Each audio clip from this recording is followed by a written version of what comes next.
కృష్ణదేవరాయలు ఏం లబ్ధి పొందాడు గోవా సంధి ద్వారా? వింటున్నారా అమ్మా, చెల్లెళ్ళు తమ్ముళ్ళు? వినాలరా. సమయం ఉంది మిత్రమా, మీ ప్రిపరేషన్కి సమయం ఉంది మిత్రమా, గుర్తుపెట్టుకోండి. సమయం లేదు కాదు, సమయం ఉంది. ఇప్పుడు చక్కగా ప్రిపేర్ అవ్వండి. అప్పుడు కృష్ణదేవరాయలకి బెనిఫిట్స్ ఏంటి? ఒకటి, కృష్ణదేవరాయలకి విజయనగర సైన్యానికి పోర్చుగీసులు గుర్రాలు ఇచ్చారు. పోర్చుగీసు గుర్రపు దళం విజయనగర రాజ్యంలో చేరింది. వాళ్ళు గుర్రపు దళాల్లో ఫేమస్ పోర్చుగీసులు. అది మనోడు వాళ్ళ నుంచి అడాప్ట్ చేసుకున్నాడు. ఎవరి నుంచి? పోర్చుగీసుల నుంచి. గుర్రపు దళం. రెండు, కృష్ణదేవరాయల సైన్యానికి పోర్చుగీసు సైన్యం ట్రైనింగ్ ఇచ్చింది.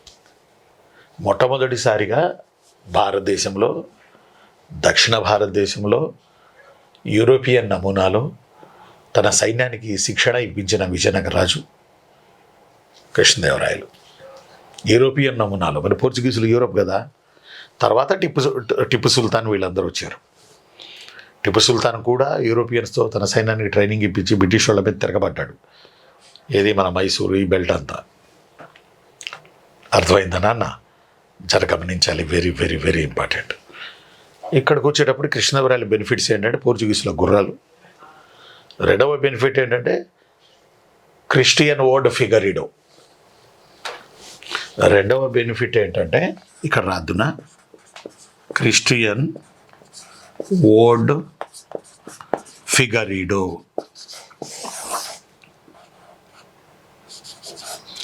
క్రిస్టియన్ ఓడ్ ఫిగరిడో అనే పోర్చుగీస్ సేనాని కృష్ణదేవరాయల సైన్యానికి ట్రైనింగ్ ఇచ్చాడు. ఈ క్రిస్టియన్ ఓడ్ ఫిగరిడోని మన వాళ్ళు చివరికి కృష్ణ ఓడ ఫిగరిడో కాడకి తీసుకొచ్చేశారు. కృష్ణ అంటే వైష్ణవం కదా. కృష్ణ ఓడ ఫిగరిడో ఇదొకటి. కృష్ణదేవరాయలకి బెనిఫిట్ ఏంటంటే సైన్యానికి ట్రైనింగు, అంటే పోర్చుగీసులో గుర్రాలు. వాళ్ళకి బెనిఫిట్ ఏంటంటే గోవా, బాటకాల ఓడరేవు, క్రిస్టియానిటీ ప్రచారం, వాళ్ళకి బెనిఫిట్.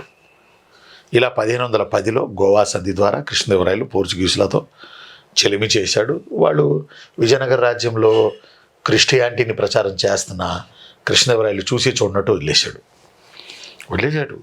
ఎస్, ఎందుకంటే వాళ్ళ సహకారం ఉంటేనే బహుమనులను ఎదుర్కోగలడు కృష్ణదేవరాయలు. ఇదొక ఎపిసోడ్.